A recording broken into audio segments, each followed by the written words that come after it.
Hello, my name is Minister Jason Mitchell, and I want to welcome you all this evening to our weekly Bible study. Bonsoir, mon nom est ministre Jason Michel et je vous accueille à notre étude biblique de la semaine. Tonight, we are joined by Janine, who is providing our translation for us. Aujourd'hui, Janine est avec nous et c'est elle qui va traduire pour nous. And we are going to believe God tonight that we're going to have no problems in our internet connection. Et nous allons croire en Dieu ce soir pour n'avoir aucun souci avec nos connexions Internet. And I want you all to get out your pens, get out your paper. I want you to take notes and be expecting to receive a word from Holy Spirit. Et donc, j'aimerais que vous preniez tous vos papiers, vos blocs-notes et que vous preniez note pour ce soir. I want to welcome you all who are currently in attendance. I see some familiar names. I am so happy that you have taken the time to receive the word from God. Et donc, je vais prendre le temps de reconnaître ceux qui nous sont assez familiers et qui ont vraiment pris le temps de venir écouter la parole de Dieu. Before we pray, I do have one announcement that I want to give you in regards to the meetings in Paris and Marseille. Avant de prier, j'ai donc une annonce concernant les réunions que nous avons à Paris et à Marseille. Unfortunately, we will not be able to have our scheduled meetings this weekend due to the continued travel restrictions. Malheureusement, nous ne pourrons pas tenir nos réunions ce week-end dû aux restrictions de voyage. But what you can do is continue to tune in on Tuesdays to receive the word of God. Mais ce que vous pouvez faire, c'est continuer à vous connecter le mardi pour recevoir la parole de Dieu. Remember, the word of God says faith comes by hearing, and hearing by the word of God. Souvenez-vous, la parole de Dieu dit que la foi vient de ce que l'on entend et ce que l'on entend vient de la parole de Dieu. So the more you hear the word of God, the more you will develop faith for the things of God. Et le plus vous entendez la parole de Dieu, le plus vous allez développer la foi pour toutes les choses qui concernent Dieu. So it is unfortunate that we won't be in Marseille and in Paris in person. Et donc, c'est assez triste que nous ne puissions pas être en personne à Paris et à Marseille. But you have the entire year's worth of Bible study right there on the Keith Butler Ministries YouTube page. Mais vous avez toutes les leçons que nous avons parcourues toute cette année sur la page YouTube du ministère Keith Butler. So make sure that you go to the Pastor Keith Butler YouTube page and receive that word. Donc, assurez-vous d'aller sur la page YouTube du pasteur Keith Butler et recevez toute cette parole. Let's pray. Prions. Father God, I want to thank you for this opportunity to receive from Holy Spirit. Père, je veux te remercier pour cette opportunité de recevoir du Saint-Esprit. Holy Spirit, we invite you in. We ask you to lead, guide, and direct us in the things of God. Esprit Saint, nous t'accueillons et nous te demandons de nous guider, de nous conduire dans tout cet enseignement. We acknowledge you as the teacher, and Father, we ask for your wisdom. Nous reconnaissons que tu es l'enseignant et Père, nous te demandons ta sagesse. We receive these things now in Jesus' name. Amen. Nous recevons maintenant ces choses au nom de Jésus. Amen. All right, we're going to continue from where we left off last week. We're talking about ministry gifts. Et donc, nous allons continuer ce que nous avions commencé la semaine dernière et nous parlons des dons du ministère. And remember, as we began talking last week, we said that Jesus gave apostles, prophets, evangelists, pastors, and teachers. Comme nous l'avons vu la semaine dernière, nous avons vu que Jésus a donné des apôtres, des prophètes, des pasteurs, des enseignants et des évangélistes. And remember, we also said that when God gave these gifts, that God also gives you the anointing or the capability to do what he's called you to do. Nous avons vu également que lorsque Dieu donne cette onction, il donne la capacité de faire ce à quoi vous êtes appelés. So every ministry gift is accompanied by the spiritual gifts necessary to do that ministry gift. Donc, chaque don du ministère est accompagné des dons qui sont nécessaires pour accomplir cet appel. So today we're going to begin by talking about the apostle, the office of the apostle. Et donc aujourd'hui, nous allons parler de l'apôtre. Now, the office of the apostle is one that governs. Donc un apôtre est un qui dirige. And the word apostle comes from the Greek word apostolos. Et le mot grec pour apôtre vient et apostolos, pardon. And when we look at the book of John, chapter 20, verse 21, Lorsque nous regardons le livre de Jean, chapitre 20, verset 21, je lis, Jésus leur dit de nouveau, la paix soit avec vous. Comme le Père m'a envoyé, moi aussi je vous envoie. Amen. so we see here that God sent Jesus to us, to the two men. Nous voyons ici que Dieu a envoyé Jésus aux hommes. Il nous l'a envoyé à nous. So Jesus was an apostle sent by the Father to man. Jésus était un apôtre qui était envoyé par le Père et il était envoyé aux hommes. What you have to realize about Jesus is that he sat in all 5 of the ministry gifts. Ce que vous devez comprendre de Jésus, c'est qu'il a établi les 5 dons du ministère. Jesus was an apostle, a prophet, an evangelist, a pastor, and a teacher. Jésus était un apôtre, un prophète, un évangile, un pasteur, un enseignant. He is the only person to sit in all 5 of the ministry gifts. Il est la seule personne qui avait ces 5 dons du ministère qui opéraient en lui. I want to take this time to remind you, please, if you have a question, send it in all throughout the lesson so that we can answer them at the end. J'aimerais aussi prendre l'opportunité de vous rappeler que si vous avez une question au moment où elle vous vient, vous pouvez la mettre sur le chat et à la fin de la leçon, nous allons y répondre. So the apostle is someone who is sent with a special commission or a special assignment. Et donc l'apôtre est quelqu'un qui est envoyé avec une mission bien spéciale. Let's go to the book of 2 Corinthians chapter 12. We're going to look at verse 12. Nous allons aller dans le livre de 2 Corinthiens 12, verset 12.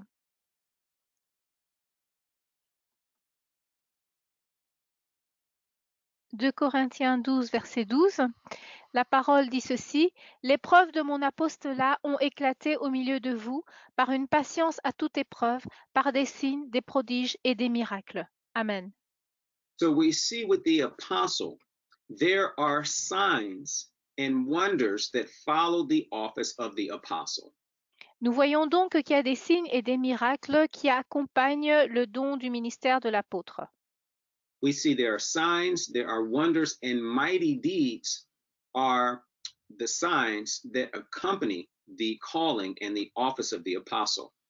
Et donc, dans les signes qui suivent donc le ministère de l'apôtre, il y a des signes, des prodiges, des miracles, des œuvres puissantes. So an apostle is someone who has a deep personal relationship with the Lord that's beyond just the everyday ordinary relationship.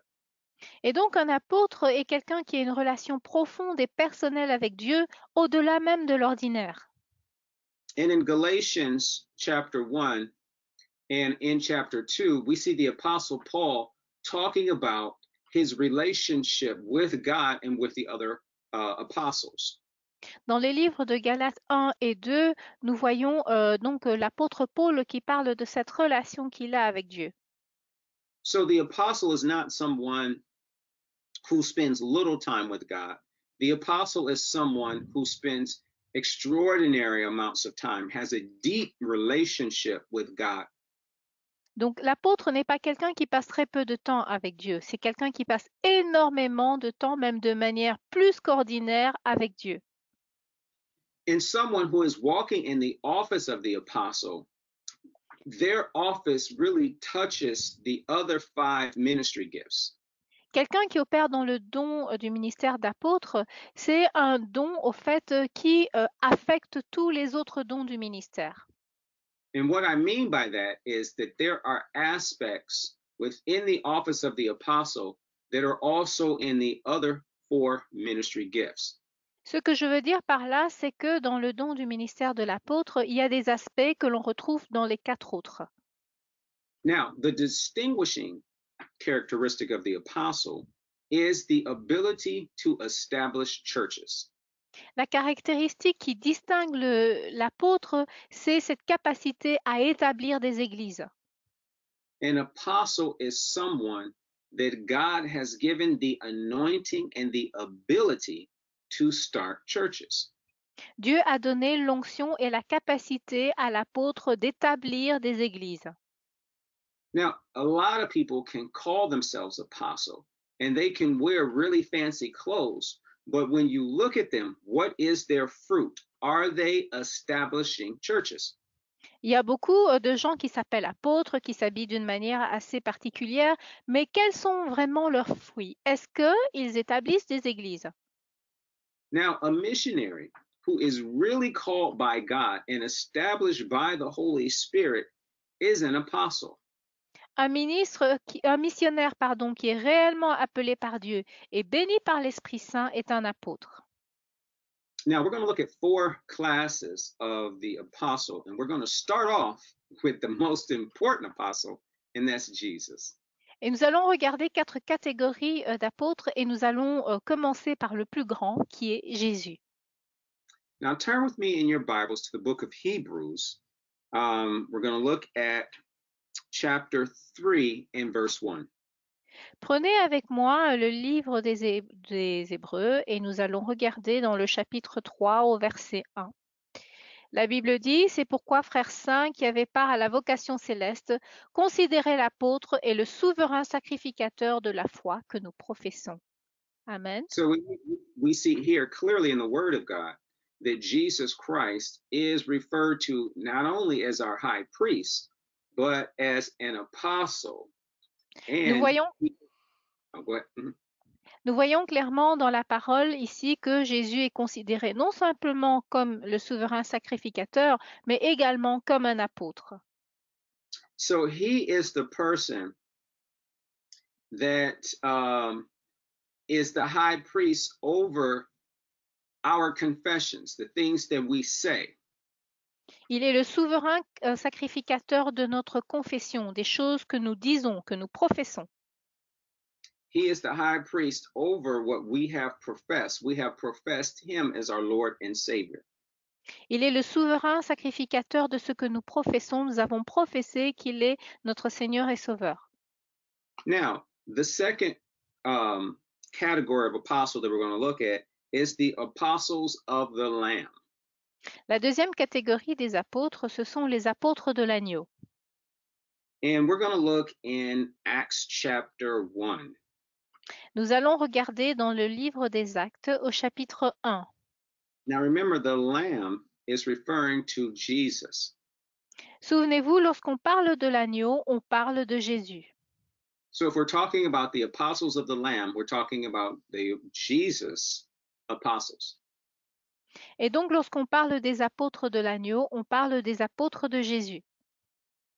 All right, Acts chapter 1, we're going to look at verses 21 and 22. Actes 1, 21 et 22. Il faut donc que parmi ceux qui nous ont accompagnés tout le temps que le Seigneur Jésus a vécu avec nous, depuis le baptême de Jean jusqu'au jour où il a été enlevé du milieu de nous, il y en ait un qui nous soit associé comme témoin de sa résurrection. Amen. Amen. Let's also look at Revelation chapter 21, verse 14. Et nous allons également regarder dans le livre de l'Apocalypse au chapitre 21 et au verset 14. La parole de Dieu dit, la muraille de la ville avait 12 fondements et sur eux les 12 noms des 12 apôtres de l'agneau. Amen. Amen. So we can see here from the word of God that the apostles of the Lamb is referring directly to the disciples. Et nous pouvons voir ici dans la parole de Dieu bien clairement que les 12 apôtres de l'agneau sont les 12 apôtres que Jésus avait. Now, the third category is New Testament apostles. La troisième catégorie, ce sont les apôtres du Nouveau Testament. Let's go back to the book of Acts, chapter 14. On revient au livre des Actes, au chapitre 14. And we're going to look at verse 14. Et nous allons regarder le verset 14. La Bible dit, les apôtres Barnabas et Paul, ayant appris cela, déchirèrent leurs vêtements et se précipitèrent au milieu de la foule. Amen. All right, so we see that Paul and we see that Barnabas were New Testament apostles. Nous voyons que donc Paul et Barnabas étaient les apôtres du Nouveau Testament. So remember, Jesus is our ultimate example. He is our apostle. Souvenez-vous, Jésus est notre exemple suprême. C'est le grand apôtre. Then we looked at the apostles of the Lamb, the disciples. Ensuite, nous avons vu qu'il y a les apôtres de l'agneau, les disciples. Then we looked at New Testament examples of apostles, and we saw Paul and Barnabas. Et finalement, nous avons vu les apôtres du Nouveau Testament, tels que Paul et Barnabas. Now, when we read the book of Acts and we read the letters of Paul, we see that Paul clearly established churches. Lorsque nous lisons le livre des Actes et les lettres de Paul, nous voyons clairement que Paul établit des églises.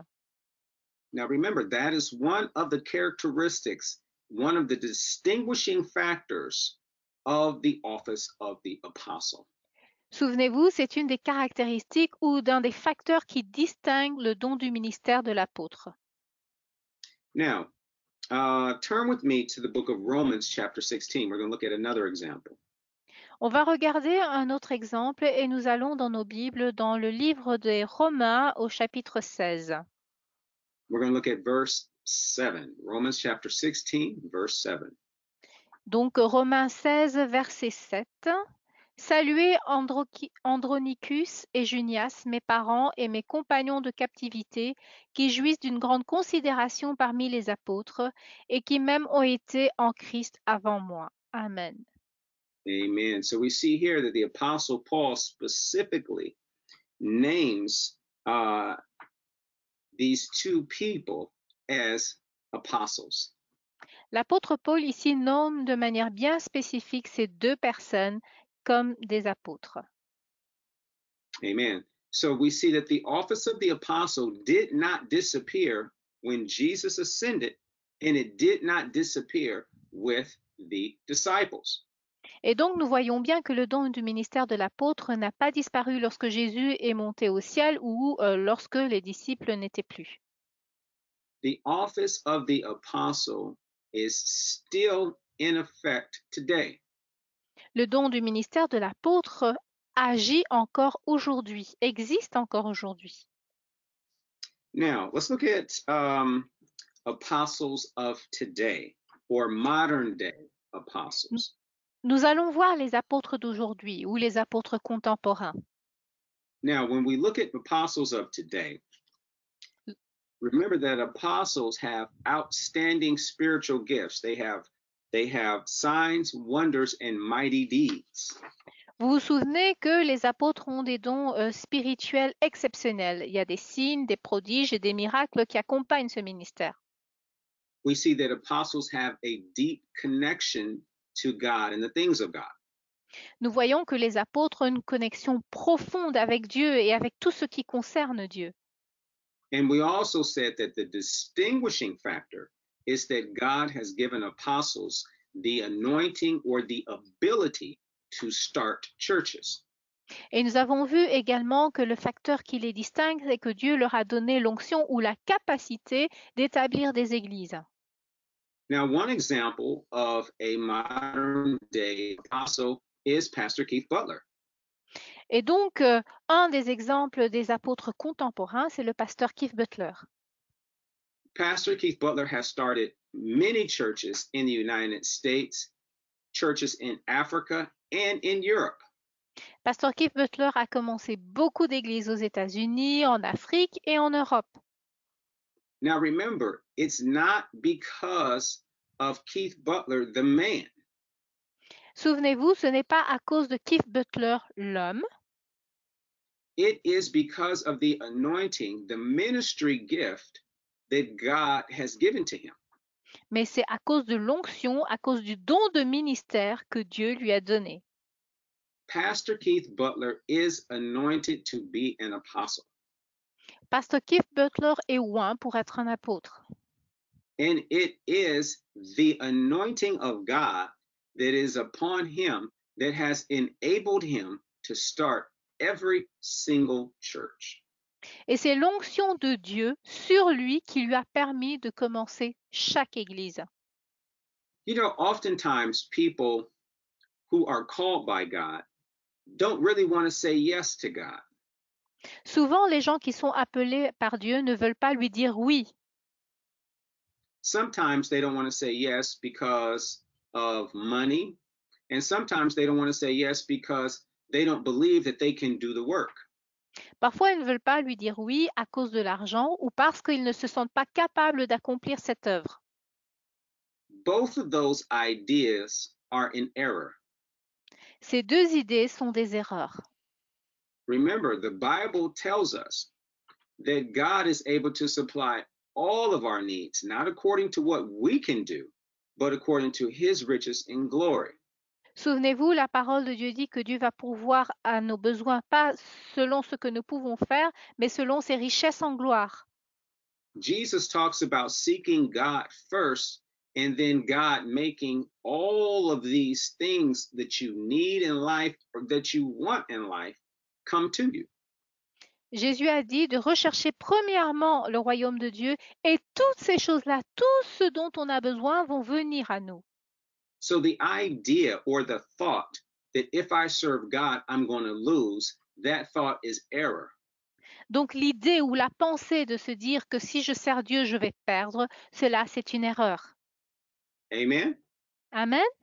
So if that's you, flush that thought down the toilet in your mind and never take it back. Et donc si vous pensez cela, comme on dit, tirez la chasse de la toilette de votre pensée et n'y pensez plus. Now, also, people don't want to say yes to God because they don't think that they're able to do what God is asking them to do. Parfois, les gens ne veulent pas dire oui à Dieu parce qu'ils pensent qu'ils ne sont pas capables de faire ce que Dieu leur demande de faire. And you know what? You're right. On your own, in your own ability, you'll never be able to do all of what God has asked you to do. Vous savez quoi? Vous avez raison. De vous-même, vous ne serez pas capable de faire tout ce que Dieu vous demande de faire. Everything that God asks you to do, it will be more than what you are able to do in your own natural ability. Tout ce que Dieu vous demande de faire, ce sera plus que ce que vous êtes capable de faire de vous-même, avec votre propre capacité. That's why God equips every ministry gift with a spiritual gift, with his anointing and his ability. C'est pour cela que Dieu équipe chaque don du ministère avec un don spirituel et il donne l'onction et la capacité de le faire. Now, let's look at the office of the prophet. Regardons maintenant le don du prophète, le don du ministère de prophète. One last thing about the office of the apostle before we move into the prophet. Une dernière chose concernant le don du ministère de l'apôtre avant que nous allions sur le don du ministère du prophète. One of the things that the apostle does, we said, was govern. That is to be an overseer of churches. Donc, une des choses que l'apôtre fait, c'est diriger. Donc, il supervise les églises. Now, we see the apostle Paul in several of his missionary journeys return back to the various churches that he established. Nous voyons que l'apôtre Paul, durant son ministère, voyage et revient voir les églises qu'il avait établies. He was functioning in the office of the apostle, governing, looking out for the churches. Il fonctionnait donc dans cet appel d'apôtre, donc il dirigeait, il veillait sur ces églises. Remember in the book of Galatians, when the apostle Paul went back to them, he says to them, "Who has bewitched you? Why are you believing these things that are false?" Rappelez-vous ce qu'il a dit à l'église de Galate. Il dit, mais qui a été avec vous? Pourquoi est-ce que vous écoutez tout ce qui est faux, tout ce qui vous est dit? Now, he said this to them because he had previously taught them the correct word of God, but now they were believing something else. Il le leur a dit parce que ce qu'il avait fait, c'est qu'il leur avait enseigné correctement la parole de Dieu et là, ils croyaient en d'autres choses. So now, as we move into the office of the prophet is someone who guides. Et maintenant, nous allons voir le don du ministère du prophète. Le prophète est quelqu'un qui guide. Now, in the New Testament, which is where we are, it is unscriptural for you to seek guidance through a prophet. Et dans le Nouveau Testament, les temps dans lesquels nous vivons maintenant, c'est contraire aux Écritures de rechercher un prophète, de consulter un prophète pour avoir une quelconque direction. Now, turn with me to the book of Romans. We're going to go to the 8th chapter, and we're going to look at verse 14. Allons dans le livre de Romains, chapitre 8 et verset 14. Car tous ceux qui sont conduits par l'Esprit de Dieu sont fils de Dieu. Amen. So notice this. What the Bible is telling us is that if we are led by the Spirit of God, then we are the sons of God. Remarquez ceci, ce que la Bible nous dit, c'est que si nous sommes conduits par l'Esprit de Dieu, nous sommes fils de Dieu. So what is this verse then telling you? This verse is telling you that you have the ability to hear from the Holy Spirit yourself. Ce verset nous dit que vous avez la capacité d'entendre par vous-même le Saint-Esprit. This does not mean that you don't need a pastor or the other ministry gifts. Cela ne veut pas dire que vous n'avez pas besoin de pasteur ou des autres dons du ministère. What this does mean is that unlike the Old Testament, they were disconnected from God. You now are reconnected to God through Jesus and by the Holy Spirit. Ce que cela veut dire que, contrairement à l'Ancien Testament où ils étaient déconnectés de Dieu, aujourd'hui nous sommes connectés à Dieu par Jésus-Christ. So notice this verse says that you are led by the Spirit of God, or you are led by Holy Spirit. Remarquez bien ce que ce verset dit, vous êtes conduits par l'Esprit de Dieu. So the prophet speaks an immediate revelation given at the spur of the moment by the sudden inspiration of God. Donc un prophète est censé faire une révélation spontanée sur le vif, soudainement, sous une inspiration divine. Now, there are some things that you have to understand about standing in the office of the prophet. Il y a des choses que vous devez comprendre concernant le don du ministère de prophète. Number one, you have to be a minister of the gospel, separated, called, and anointed and appointed by Jesus Christ. Numéro 1, vous devez être un ministre de l'Évangile, séparé, appelé, oint et nommé par Jésus-Christ. You have to be a minister of the gospel, separated and anointed by Jesus. Vous devez être un ministre de l'Évangile, séparé, appelé, oint et nommé par Jésus-Christ. Remember, God calls and he also equips. Souvenez-vous, Dieu appelle et également il équipe. Now, the second thing is that you have to have a consistent manifestation of at least two of the revelation gifts plus prophecy. Et deuxièmement, vous devez avoir une manifestation fréquente d'au moins 2 des dons de révélation en plus de la prophétie. Now, just in case you've forgotten, remember, we talked about the 9 spiritual gifts. Si vous vous souvenez, nous avons parlé des 9 dons de l'esprit. And the revelation gifts are a word of wisdom. Et les dons de révélation sont 1, la parole de sagesse, Word of knowledge and discerning of spirits. 2, la parole de connaissance et 3, le discernement des esprits. So in order for you to stand in the office of the prophet, you have to have an ongoing, consistent manifestation of at least 2 of those revelation gifts plus prophecy. Donc, si vous exercez vraiment dans un ministère, un don du ministère de prophétie, vous devez avoir d'une manière constante l'utilisation donc des deux dons de révélation en plus de la prophétie. Une manifestation fréquente, pardon. Amen. So we said that is a word of wisdom. We said Nous, word of knowledge and discerning of spirits. nous avons dit que c'est la parole de sagesse ou la parole de connaissance ou le discernement des esprits, Plus prophecy. plus la prophétie. And a third characteristic that you must have is visions and revelations. Et une troisième caractéristique que vous devez avoir, ce sont les visions et les révélations. Now, these visions are often spiritual visions, trances, or open visions. Et donc, ces visions sont souvent des visions spirituelles, l'extase ou une vision ouverte. Now, let me explain to you what a spiritual vision is. Je vais vous expliquer ce qu'est une vision spirituelle. Now, a spiritual vision is when a person has a vision in their spirit or sees in their spirit, and this is considered the lowest type of vision.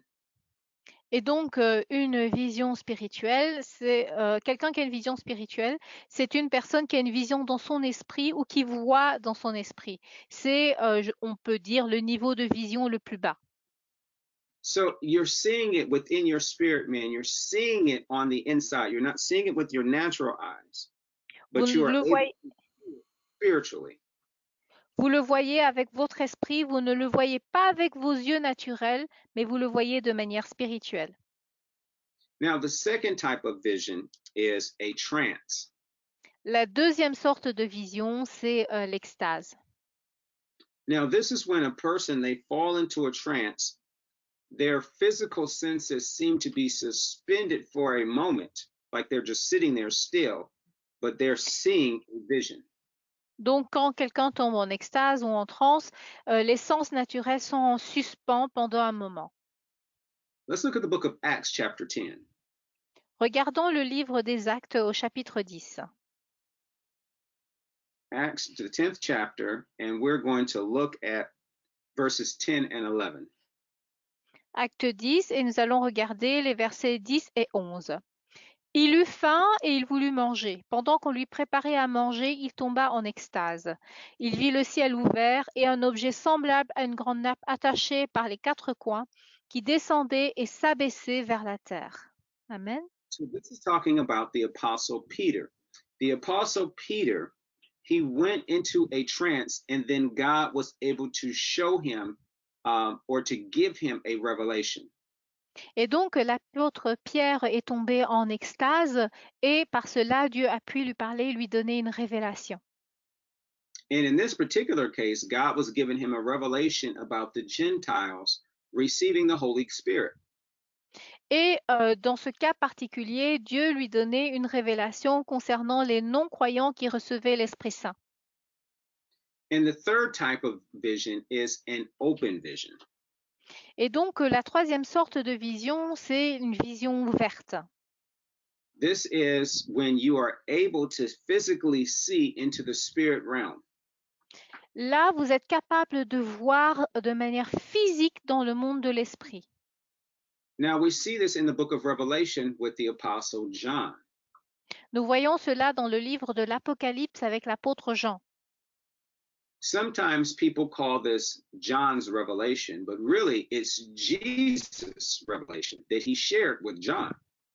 Parfois, les gens disent que ce sont les révélations de Jean, mais au fait, ce sont les révélations de Jésus qu'il a partagées avec Jean.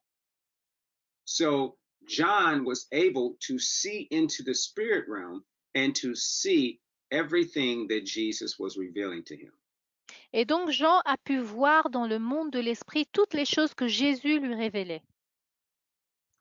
So those are the characteristics that must accompany the office of the prophet. Et donc tout cela, ce sont les caractéristiques qui doivent accompagner le don du ministère du prophète. Now, one final characteristic that accompanies the office of the prophet is healing. La dernière caractéristique qui accompagne le don du ministère du prophète, c'est la guérison. A healing ministry accompanies the office of the prophet. Le ministère de la guérison accompagne le don du ministère du prophète. So, these things are very easy to understand because certain ministry gifts have certain gifts that God has placed with those offices. Et donc ces choses sont assez faciles à comprendre parce que pour certains dons du ministère, Dieu a mis certains dons qui fonctionnent avec. What is the characteristic of a comedian? Quelle est la caractéristique d'un comédien? They can make you laugh. Ils arrivent à vous faire rire. The characteristics of a pilot is that they can fly some type of an aircraft. Les caractéristiques d'un pilote est qu'ils arrivent à faire voler certains types d'avions. The characteristic of a singer, they can sing. The characteristic of a dancer, they can dance.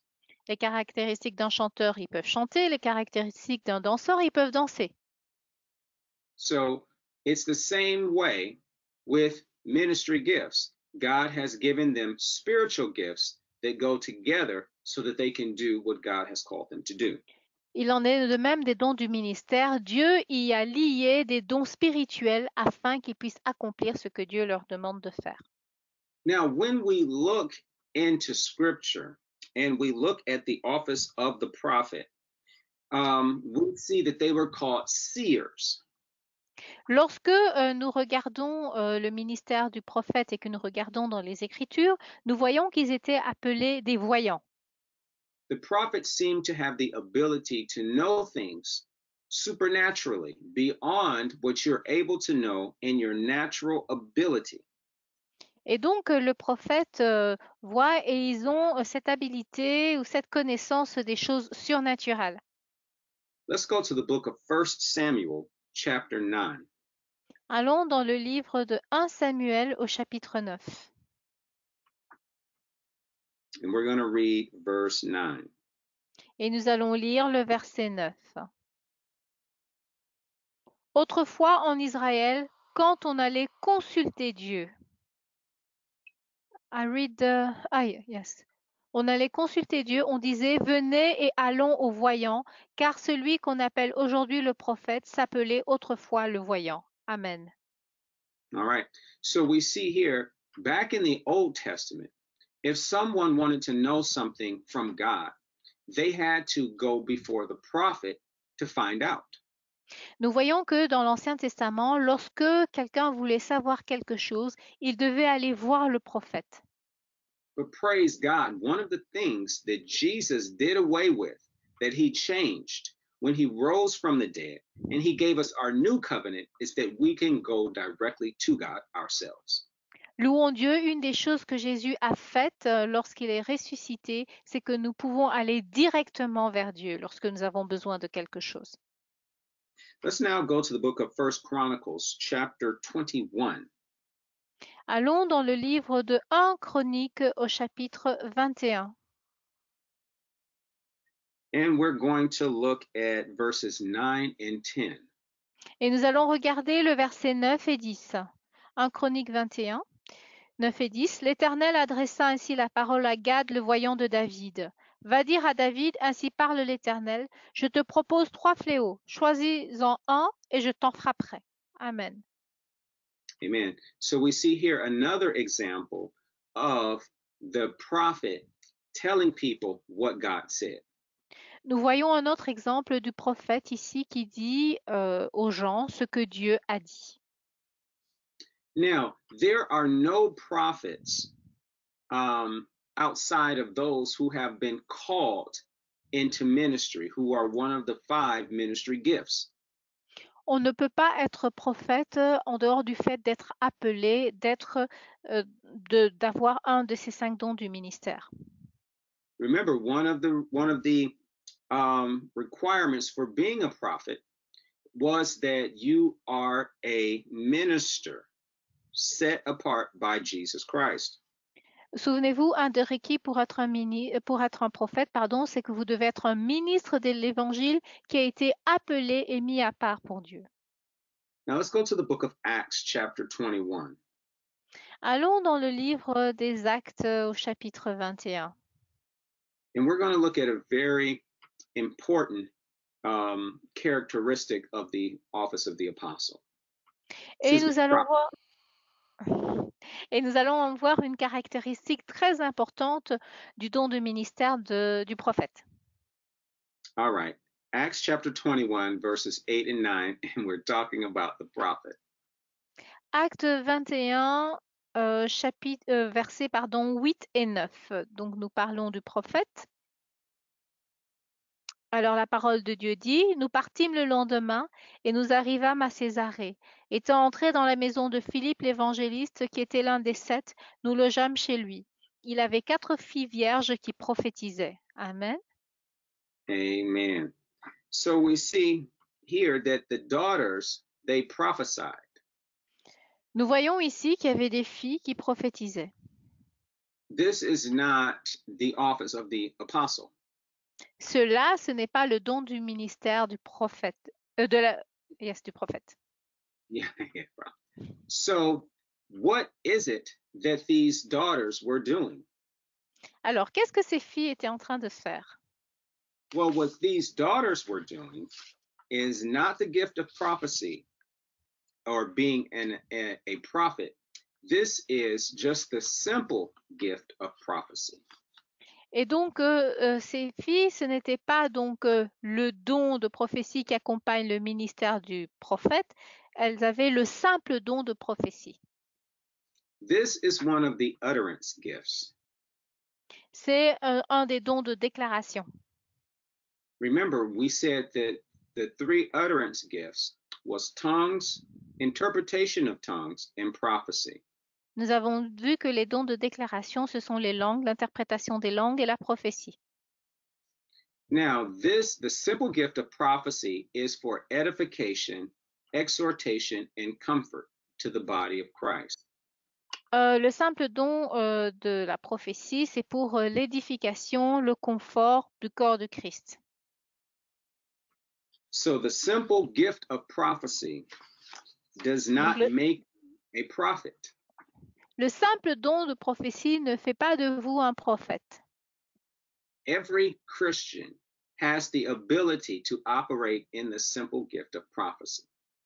Chaque chrétien a la capacité d'opérer dans le simple don de prophétie. Now let's look at that in 1 Corinthians chapter 14. Regardons cela dans 1 Corinthiens au chapitre 14. And we're going to look at verse 3. Nous allons regarder au verset 3. 1 Corinthiens. Janine, would you read verses 2 and 3, please? 1 Corinthians 14, 2 and 3? Yes, please. 1 Corinthiens 14, versets 2 et 3. En effet, celui qui parle en langue ne parle pas aux hommes, mais à Dieu, car personne ne le comprend, et c'est en esprit qu'il dit des mystères.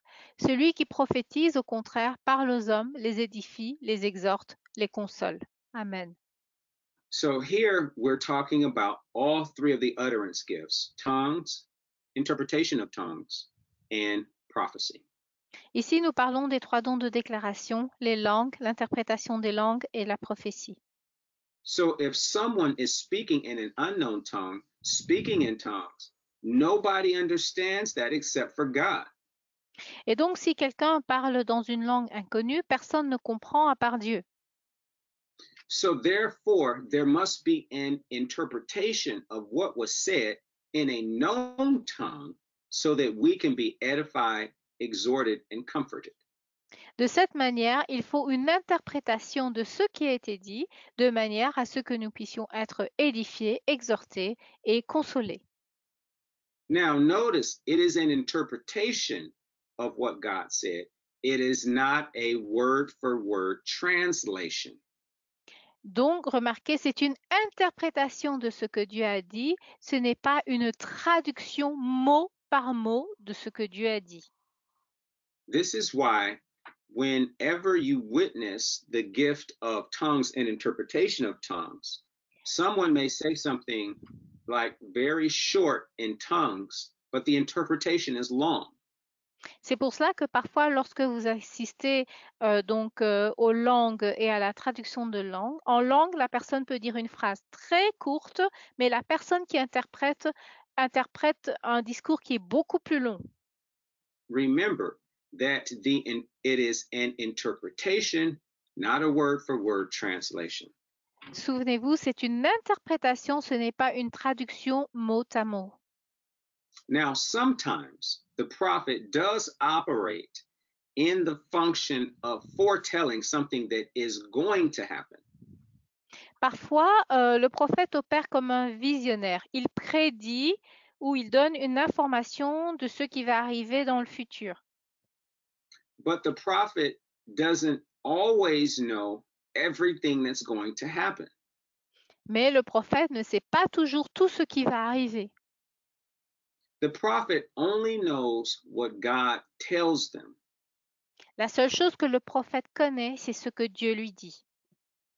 So no prophet knows everything about you, everything that you did last night or last year or all throughout your life. No prophet knows that.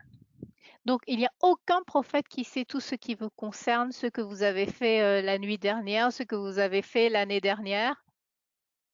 Prophets only ever know what God told them or what God tells them. Les prophètes ne savent que ce que Dieu leur dit. Okay. All right. Now, let's look at Acts chapter 11, verse 28. Regardons dans le livre des Actes au chapitre 11 et au verset 28. Acte 11, 28. La parole dit ceci. L'un d'eux, nommé Agabus, se leva et annonça par l'Esprit qu'il y aurait une grande famine sur toute la terre. Elle arriva en effet sous Claude. Amen. All right. So we see here that the Holy Spirit gave Agabus information. Nous voyons ici que l'Esprit Saint a donné une information à Agabus. Notice he gave Agabus information about what was going to happen. Il a donné l'information à Agabus sur ce qui allait arriver. And let's see, let's go to Acts chapter 21. We're going to look at verses 10 and 11. Allons toujours dans Acte 21 et le verset 10 et 11. Pastor Jason, 10 and 11, the verses? Mm-hmm. Yeah. Acte 21, 10 et 11. Comme nous étions là depuis plusieurs jours, un prophète nommé Agabus descendit de Judée et vint nous trouver. Il prit la ceinture de Paul, se lia les pieds et les mains et dit, « Voici ce que déclare le Saint-Esprit. L'homme à qui appartient cette ceinture, les Juifs le liront de la même manière à Jérusalem et le livreront entre les mains des païens. » Amen. Amen. So we see another example of Agabus, and he is operating in the office of the prophet, and he is foretelling something that would happen to the apostle Paul. Nous avons un autre exemple d'Agabus qui donc opère dans le don du ministère du prophète et qui prédit ce qui arriverait à Paul. Okay. All right. Now, let's look at the office of the evangelist. Regardons maintenant le don du ministère de l'évangéliste. The evangelist is a gatherer. L'évangéliste est un rassembleur. The evangelist is someone who gathers together people of God. L'évangéliste est quelqu'un qui rassemble le peuple de Dieu. You know, before we continue with the office of the evangelist, I want to show you some scripture in the Old Testament regarding what the prophet knows and what the prophet does not know. Et donc, avant d'aller plus loin avec l'évangéliste, je veux vous montrer des écritures dans l'Ancien Testament sur ce qu'un prophète sait et sur ce que le prophète ne sait pas. Now let's go to the book of 2 Kings, chapter 5. Allons dans le livre de 2 Rois au chapitre 5. And we're going to look at the prophet Elisha and his servant Gehazi. Et nous allons voir le prophète Élisée et son serviteur Géasi. Now, here in 2 Kings chapter 5, there was a man named Naaman who was Et, sick with leprosy. et donc, dans 2 Rois 5, nous avons un homme, Naaman, qui était malade et qui avait la lèpre. And Naaman, he was a great man, and he wanted to be well. Naaman était un homme reconnu qui voulait être en bonne santé. All right. So, Janine, would you read verses 1 through 3, please? Et donc, je vais lire du verset 1 à 3. Naaman, chef de l'armée du roi de Syrie, jouissait de la faveur de son maître et d'une grande considération, car c'était par lui que l'Éternel avait délivré les Syriens. Mais cet homme fort et vaillant était lépreux. Or, les Syriens étaient sortis par troupes, et ils avaient emmené captive une petite fille du pays d'Israël qui était au service de la femme de Naaman. Et elle dit à sa maîtresse, « Oh, si mon Seigneur était auprès du prophète qui est à Samarie, le prophète le guérirait de sa lèpre. » Amen. All right. So here we see a couple of things. Remember, we said that in the Old Testament, people would go to the prophet to hear what God had to say. Ici, nous voyons certaines choses. Nous avons vu que dans l'Ancien Testament, les gens allaient voir le prophète pour savoir ce que Dieu avait à dire. Remember, that is not scriptural for the New Testament and where you are right now, because you can go to God on your own. Souvenez-vous, dans le Nouveau Testament, l'époque dans laquelle nous vivons maintenant, c'est contraire aux Écritures parce que nous pouvons aller directement vers Dieu. So now we see that Laman, he knows that there is someone in Israel who has the ability to hear from God. There's a prophet there. Et Naaman sait maintenant qu'il y a quelqu'un en Israël qui a la capacité d'entendre de Dieu. En Israël, donc. Would you read verses 5 through 7, please? Et donc du verset 5 au verset 7, « Et le roi de Syrie dit, Va, rends-toi à Samarie et j'enverrai une lettre au roi d'Israël. Il partit, prenant avec lui 10 talents d'argent, 6000 cycles d'or et 10 vêtements de rechange. Il porta au roi d'Israël la lettre où il était dit, Maintenant, quand cette lettre te sera parvenue, tu sauras que je t'envoie Naaman mon serviteur, afin que tu le guérisses de sa lèpre. Après avoir lu la lettre, le roi d'Israël déchira ses vêtements et dit, Suis-je un Dieu pour faire mourir ou pour faire vivre qui s'adresse à moi afin que je guérisse un homme de sa lèpre? Sachez donc et comprenez qu'il cherche une occasion de dispute avec moi. Amen. All right. So we see that Naaman, has money that he's bringing with him to basically give to the man of God or to give to this person in Israel so that he can be healed. The king of Israel knows that he can't do anything about it. So the king of Israel is worried. We see in verse 8 that. Et donc, Naaman vient avec de l'argent dans l'intention de payer le serviteur de Dieu pour qu'il puisse guérir. Et il va voir le roi d'Israël, qui est tout en affaire parce qu'il sait très bien que lui-même n'est pas capable d'apporter de la guérison. So Naaman then takes his horses, takes his money, and goes to find Elisha. Et donc, Naaman prend ses chevaux et son argent et il va trouver Élisée. So Naaman takes all of this stuff. He gets to Elijah, and Elisha tells him that he needs to go and dip himself in the Jordan River and he will be healed. Et donc Naaman va voir Élisée qui lui dit qu'il a besoin de se plonger plusieurs fois, 7 fois dans le Jourdain et il serait guéri. All right, so Janine, would you read begin reading at verse 20 through 25. Et donc, je vais lire à partir du verset 20 jusqu'au verset 25. Géasi, serviteur d'Élisée, homme de Dieu, se dit en lui-même, « Voici mon maître a ménagé Naaman ce Syrien en n'acceptant pas de sa main ce qu'il avait apporté. L'Éternel est vivant, je vais courir après lui et j'en obtiendrai quelque chose. » 21. Et Géasi courut après Naaman. Naaman, le voyant courir après lui, descendit de son char pour aller à sa rencontre et dit, « Tout va-t-il bien, Pastor, until 21? Till 25. 25, yes. Il répondit, tout va bien. Mon maître m'envoie te dire, voici, il vient d'arriver chez moi 2 jeunes gens de la montagne d'Éphraïm, d'entre les fils des prophètes. Donne pour eux, je te prie, un talent d'argent et 2 vêtements de rechange. Naaman dit, consens à prendre 2 talents. Il le pressa, et il serra 2 talents d'argent dans 2 sacs, donna 2 habits de rechange, et les fit porter devant Géasi par 2 de ses serviteurs. Arrivé à la colline, Géasi les prit de leurs mains et les déposa dans la maison, et il renvoya ces gens qui partirent. Puis il alla se présenter à son maître. Élisée lui dit, « D'où viens-tu, Géasi ?» Il répondit, « Ton serviteur n'est allé ni d'un côté ni d'un autre. » Amen.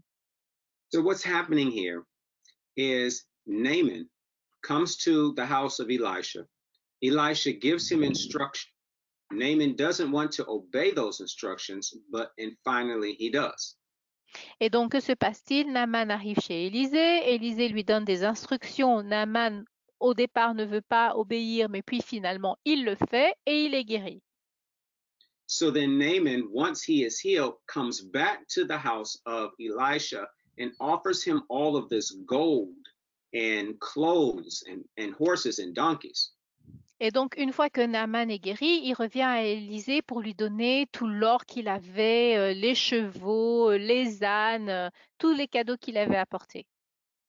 But Elisha says, no, no, thank you. I don't want any. So Naaman leaves.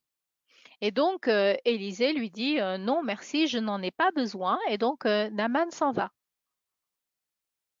Gehazi decides that he is going to leave and go get some of the gold that Naaman has. Géasi décide d'aller rechercher de l'or, un peu d'or que Naaman avait.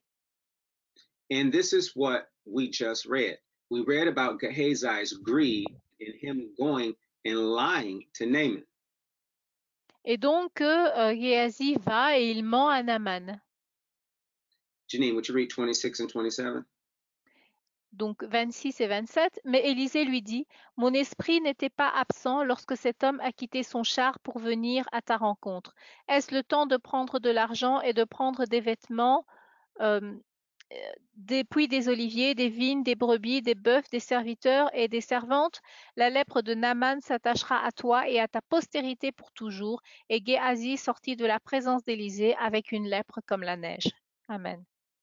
So we see here that Gehazi left, went and got the gold, went and got the goods, came back, and he lies to Elisha. Et donc Géasi est allé, il allait récupérer l'argent chez Naaman et quand il revient devant Élisée, il lui ment. But notice, Elisha didn't know he was going to do any of this until the Holy Spirit showed him. Élisée ne savait pas que Géasi allait faire cela. Il ne l'a su qu'à partir du moment où l'Esprit Saint le lui a révélé. Verse 26 shows us that when Elisha found out about it was when the Holy Spirit told him. Le verset 26 nous montre que Élisée a été mis au courant seulement quand l'Esprit Saint le lui a dit. So the prophet doesn't know everything about you. The prophet doesn't know what's going to happen tomorrow or next week. Donc le prophète ne connaît rien de ce qui va vous arriver, il ne sait pas ce qui va arriver le lendemain ou la semaine prochaine. The prophet only knows what God tells them. Le prophète connaît uniquement ce que Dieu lui dit. Amen. Amen. That is the end of our session today, and I trust and believe that you were blessed by the word of God. C'est la fin de notre session aujourd'hui et j'ai confiance et je crois que vous avez été bénis par la parole de Dieu. Now, this is a time in our Bible study where we give you all the opportunity to give. C'est le moment dans notre étude biblique où nous vous donnons toute l'opportunité de donner. And for those of you who are interested in giving, you can go to keithbutler.fr and you can click the button donate. Et donc, pour ceux d'entre vous qui aimeraient donner, vous pouvez aller sur le site keithbutler.fr et vous allez sur l'onglet Donner. Now, all of you are familiar with the reasons why we give. La plupart, en tout cas tous d'entre vous, vous êtes familiers de la raison pour laquelle nous donnons. We give because we love God. We give because we want to be a blessing to the body of Christ, and we want to be a blessing to unbelievers. Nous donnons parce que nous aimons Dieu, parce que nous voulons être une bénédiction pour le corps de Christ et être une bénédiction pour les non-croyants. So, just as God gave his son, he gave the very best that he had. We also, in like manner, want to be givers to God and to the things of God.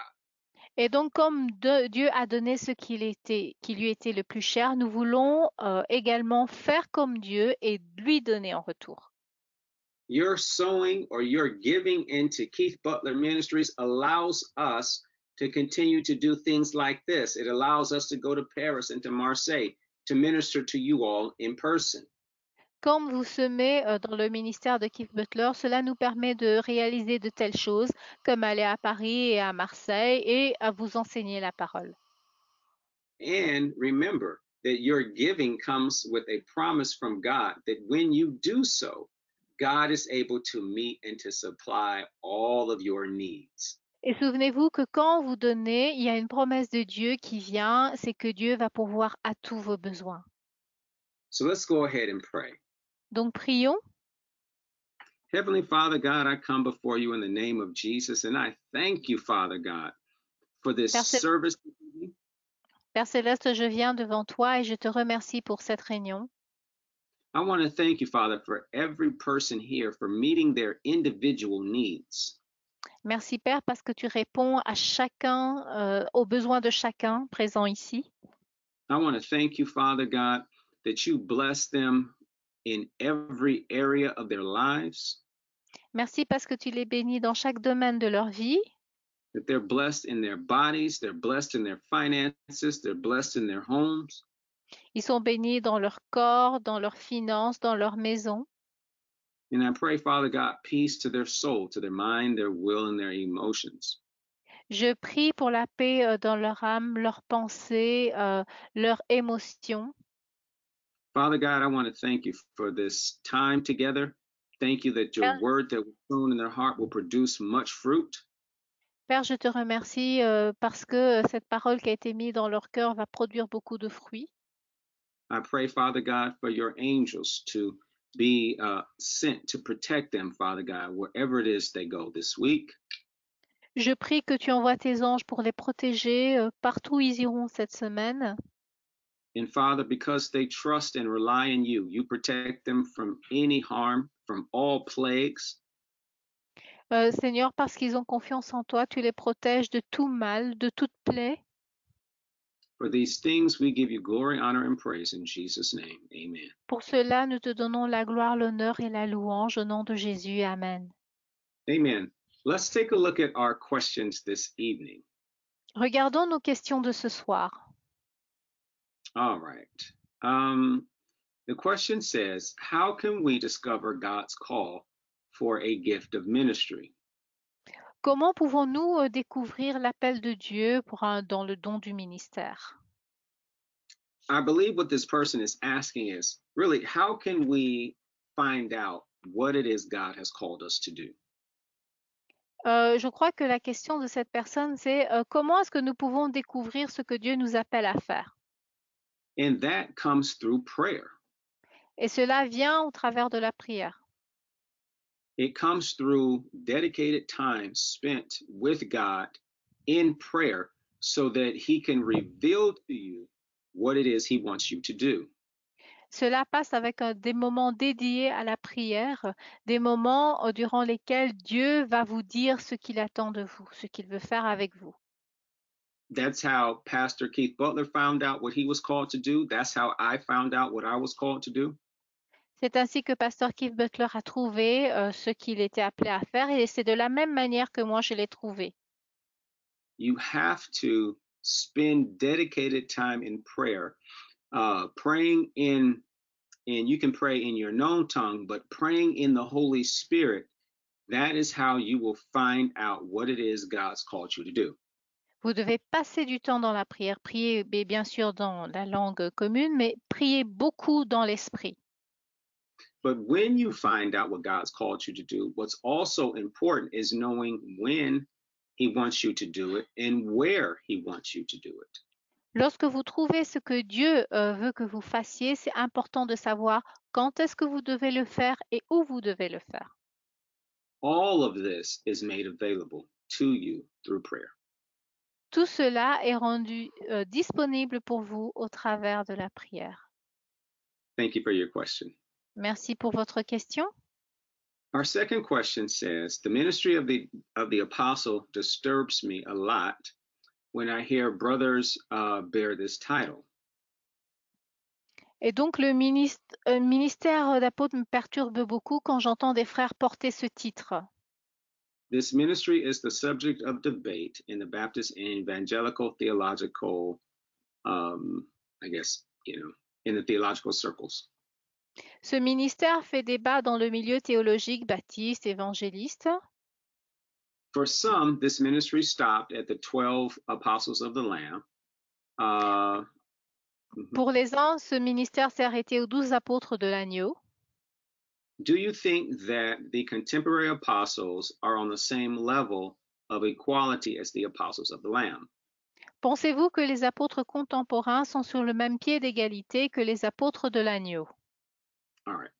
This is a very common question. C'est une question qui est très commune. This question comes up quite a bit. Cette question arrive souvent. And it really originated with St. Augustine of Hippo. Et cela vient de Saint Augustine d'Hippo.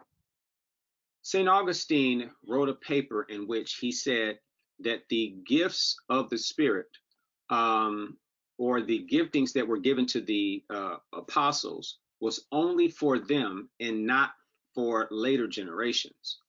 Saint Augustin a écrit un papier dans lequel il disait que les dons des apôtres étaient uniquement pour les apôtres et qu'ils n'étaient pas transmis aux autres générations.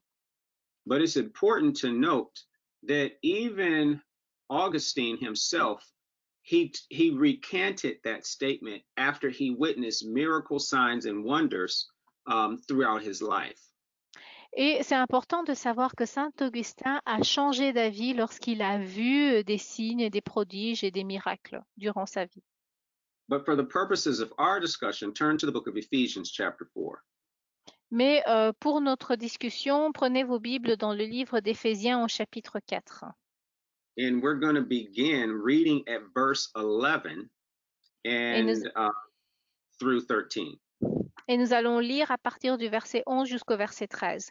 Il a donné les uns comme apôtres, les autres comme prophètes, les autres comme évangélistes, les autres comme pasteurs et docteurs, pour le perfectionnement des saints en vue de l'œuvre du ministère et de l'édification du corps de Christ, jusqu'à ce que nous soyons tous parvenus à l'unité de la foi et de la connaissance du Fils de Dieu, à l'état d'homme fait, à la mesure de la stature parfaite de Christ. Amen. All right. So when we read this passage of scripture, notice what it says and notice what it does not say. Lorsque nous lisons ces versets, voyons ce qui est dit et ce qui n'est pas dit. It says that these are the gifts that Jesus Christ gave to the church. On dit que cela, ce sont les dons que Jésus-Christ a donnés à l'Église. So Jesus, who is the head of the church, he gave these gifts to his church. Jésus, qui est la tête de l'Église, a donné ses dons à l'Église. So Jesus gave apostles, prophets, evangelists, pastors, and teachers. Jésus a donné les apôtres, les prophètes, les évangélistes, les pasteurs et les enseignants. Verse 12 tells us why he gave us those gifts. Le verset 12 nous dit pourquoi il a donné ces dons.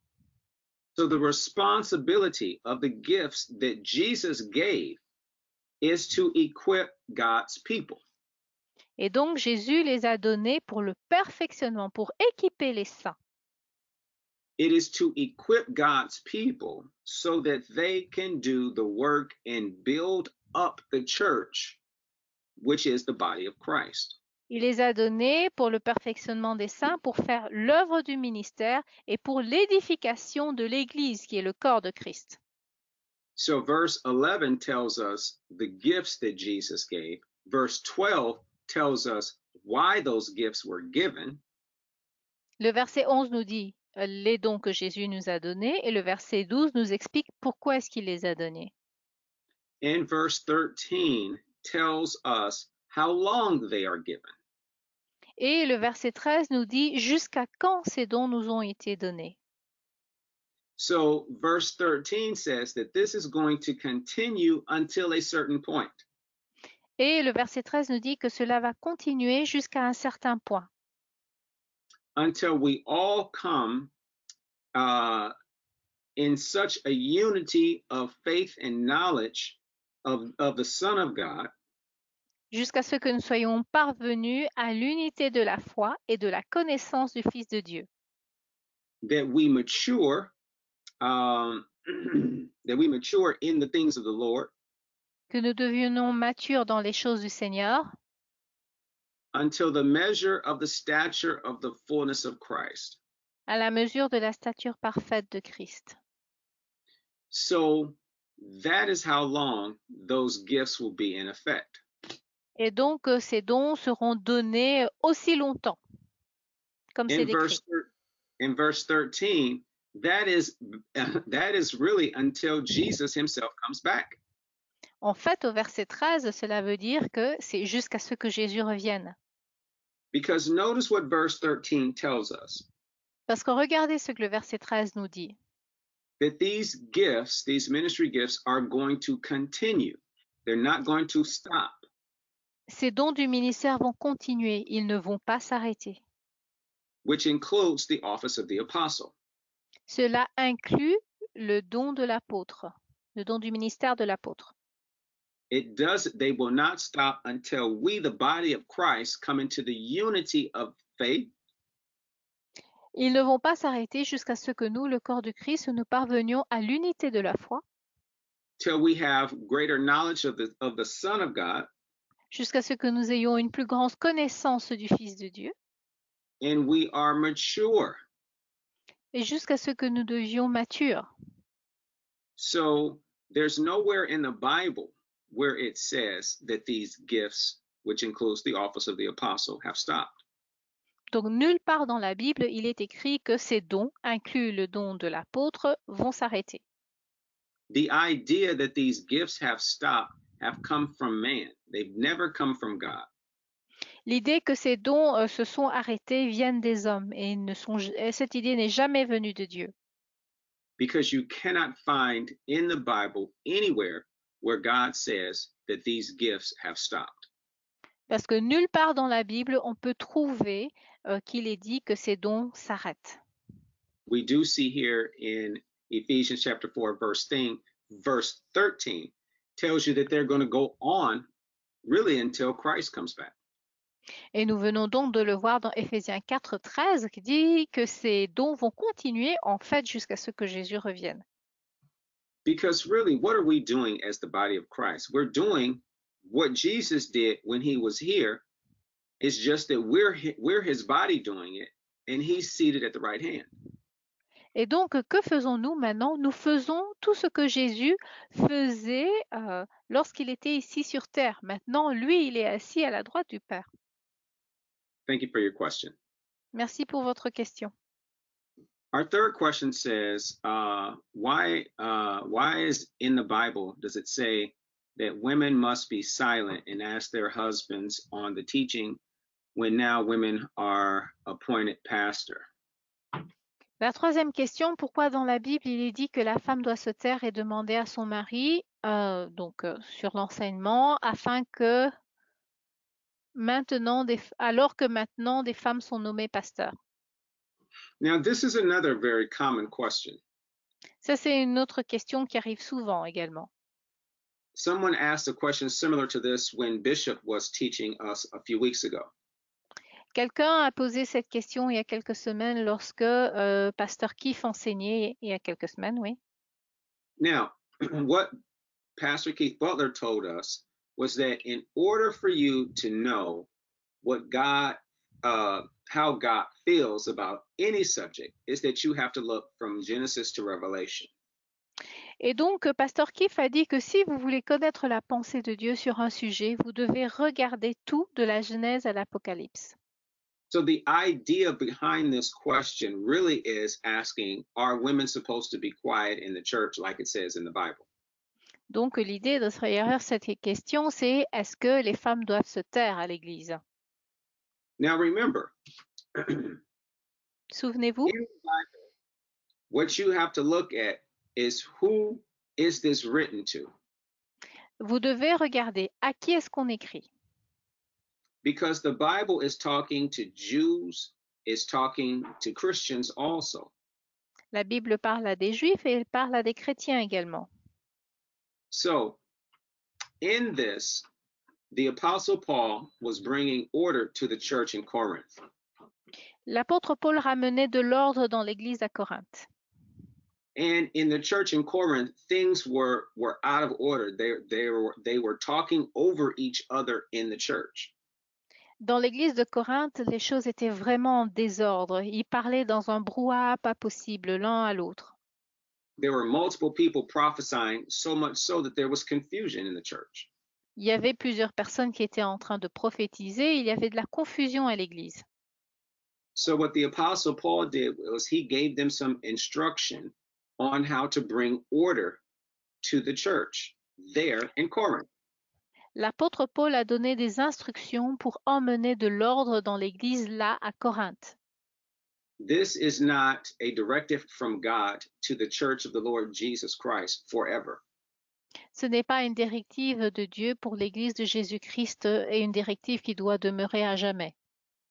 This was instruction from the Apostle Paul to a particular body of believers to bring order to their assembly.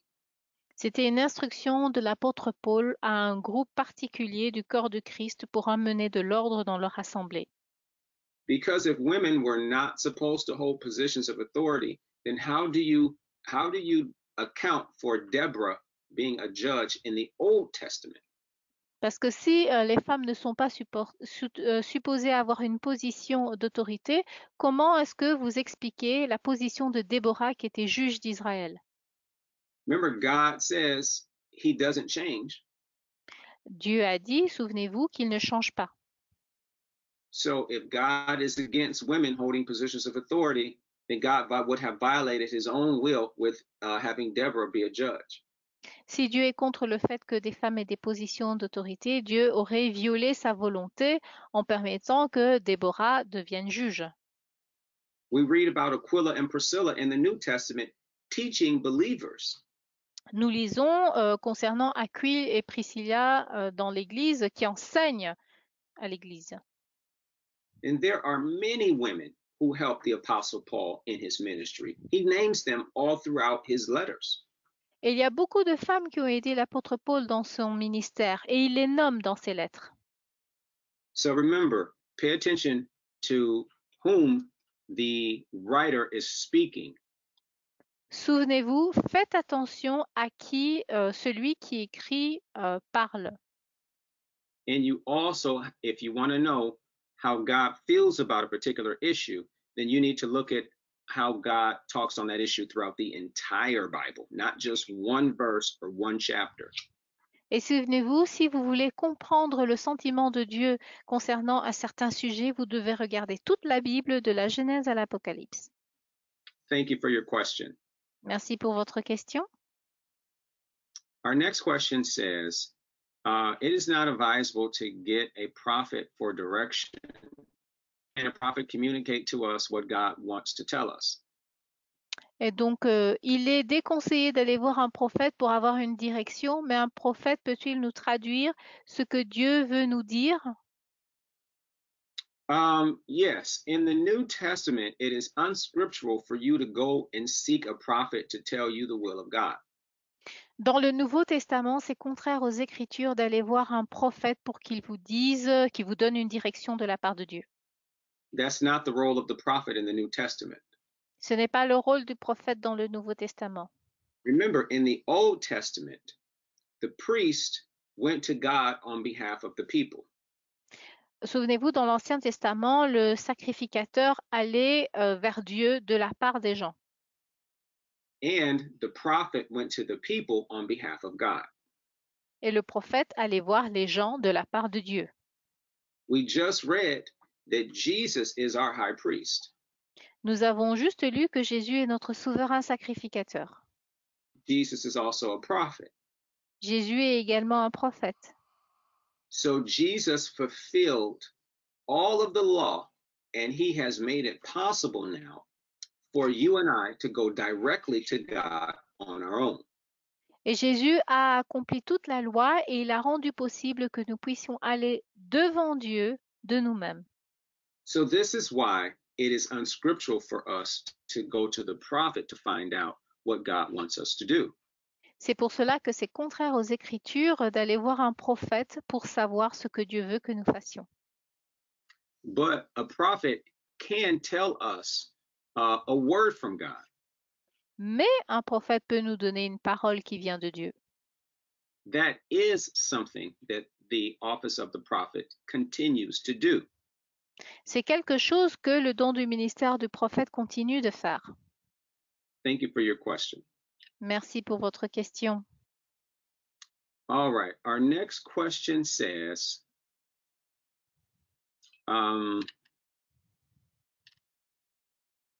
thank you, and must one go through the delivery of unclean activity before starting a ministry so as not to fall in his functions, fail in his functions? It's deliverance, I think. Deliverance? Okay. Yes. All Merci. Est-ce qu'il faut passer par la délivrance des liens impurs avant de commencer un ministère pour ne pas faillir dans ses fonctions? Now, a lot of time when people think about deliverance, they're thinking about having some demon or demonic activity cast out. Et souvent, lorsque les gens parlent de délivrance, ils pensent qu'il y a des activités démoniaques ou des esprits démoniaques qu'il faut chasser. So a lot of people have in their minds, or this notion that you need a deliverance service.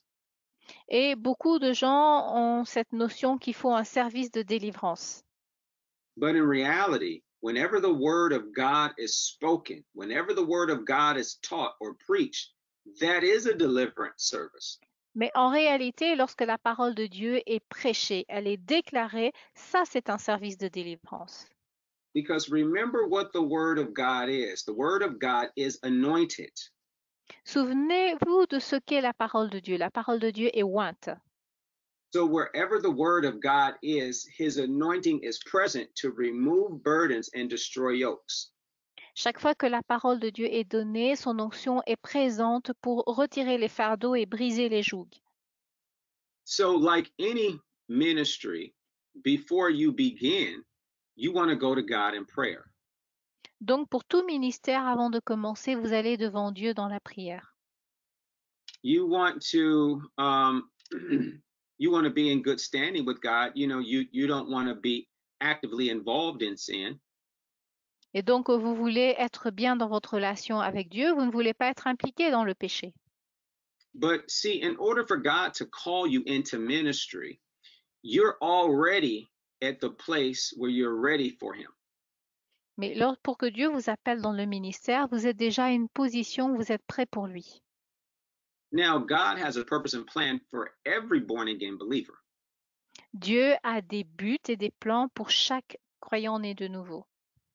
But we all have to put ourselves in position to receive God's word, to hear from him, and then to do his word. Nous devons tous nous mettre en position d'entendre la parole de Dieu, la recevoir et d'être prêt pour lui. Let's go to the book of Acts chapter 13. Allons dans le livre des Actes au chapitre 13. And Janine, would you read verses 1 through 4, please? Nous allons lire du verset 1 au 4. Il y avait dans l'église d'Antioche des prophètes et des docteurs, Barnabas, Siméon, appelé Niger, Lucius de Cyrène, Manahen, qui avait été élevé avec Hérode le tétrarque, et Saül. Pendant qu'ils servaient le Seigneur dans leur ministère et qu'ils jeûnaient, le Saint-Esprit dit, mettez-moi à part Barnabas et Saül pour l'œuvre à laquelle je les ai appelés. Alors, après avoir jeûné et prié, ils leur imposèrent les mains et les laissèrent partir. Barnabas et Saul, envoyés par le Saint-Esprit, descendirent à Séleucie et de là ils s'embarquèrent pour l'île de Chypre. Amen. So we see here an example of Paul and Barnabas being sent out by the Holy Spirit. Nous voyons un exemple ici de Paul et Barnabas qui sont envoyés par l'Esprit Saint. Notice what they were doing. They were in prayer, ministering to the Holy Spirit. Then Holy Spirit was able to speak to them clearly and tell them what he wanted them to do. Remarquez ce qu'ils faisaient, ils étaient en prière, ils parlaient à l'Esprit Saint et l'Esprit Saint a été capable de leur parler en retour et de leur dire ce qu'ils devaient faire. So if you believe that you're called into ministry, then you want to set yourself apart to God and to the things of God. Si vous pensez que vous êtes appelé au ministère, vous devez vous mettre à part pour Dieu. See, when you become serious about the things of God and serious about being a minister of the gospel, you will leave all of those things in the world alone. Lorsque vous devenez sérieux pour les choses de Dieu, sérieux pour l'appel de Dieu, vous allez mettre de côté toutes ces choses. Just like when you become serious about a woman, you will leave and forsake all other women for that one. Juste comme vous êtes sérieux dans une relation avec une femme, vous allez laisser tomber toutes les autres juste pour celle-là. Same thing with the things of God. When you're serious about the things of God, you will forsake everything in the world because God becomes the number one thing that you are focused on. Il en est de même pour les choses de Dieu. Si vous vous concentrez sur les choses de Dieu, vous laissez tomber tout le reste et Dieu prend la place de numéro 1. Thank you for your question. Merci pour vos questions. Our next question says, how do you pray in the Spirit? La question suivante, c'est comment prier en esprit? You pray in the Spirit by speaking in tongues. On prie en esprit en parlant en langue. Speaking in this or praying in the Spirit is just another way of saying praying in tongues. Parler en esprit, c'est une autre manière de dire prier en langue. Let's go to the book of 1 Corinthians chapter 14. Allons dans le livre de 1 Corinthiens, chapitre 14. 1 Corinthians chapter 14, and if you will read verse 2. Et je lis le verset 2. En effet, celui qui parle en langue ne parle pas aux hommes, mais à Dieu, car personne ne le comprend, et c'est en esprit qu'il dit des mystères. Amen. All right. So here we see that speaking in or praying in the Spirit is just speaking in tongues. And you speak. Oh, sorry. Sorry, pastor. Prier en esprit, c'est juste parler en langue. Sometimes I forget that I need to stop for the translation. So sweet. Parfois, j'oublie que je dois m'arrêter pour la traduction. So in order for you to speak in tongues, you must be filled with the Holy Spirit. Pour que vous puissiez parler en langue, vous devez être rempli du Saint-Esprit. And in order to be filled with the Holy Spirit, you just simply ask God to fill you with his Spirit. Et pour être rempli de l'Esprit Saint, vous demandez juste à Dieu de vous remplir de l'Esprit. You ask God to fill you with his Spirit, with the evidence of speaking in tongues, and then you speak. Demandez à Dieu de vous remplir de l'Esprit avec la preuve du parler en langue et vous parlez. God will give you the tongue. He will give you your heavenly prayer language. You supply your will and faith, and God will give you the tongue. Et Dieu va vous donner la langue. Vous donnez votre foi, votre volonté, et Dieu va vous donner la prière en langue. Thank you for your question. Merci pour votre question. I want to thank you all so much for joining me this evening. I want to thank you for staying through the questions, and I look forward to seeing you soon. Je vous remercie vraiment d'être resté ce soir et d'être resté aussi longtemps pour les questions et on se revoit bientôt. Remember to go back to watch these videos over and over again and build your faith. Souvenez-vous d'aller revoir ces vidéos encore et édifier votre foi. We love you here from Keith Butler Ministries and have a blessed week. A bientôt. Nous, ici du ministère Keith Butler, nous vous aimons. Passez une semaine bénie et à bientôt.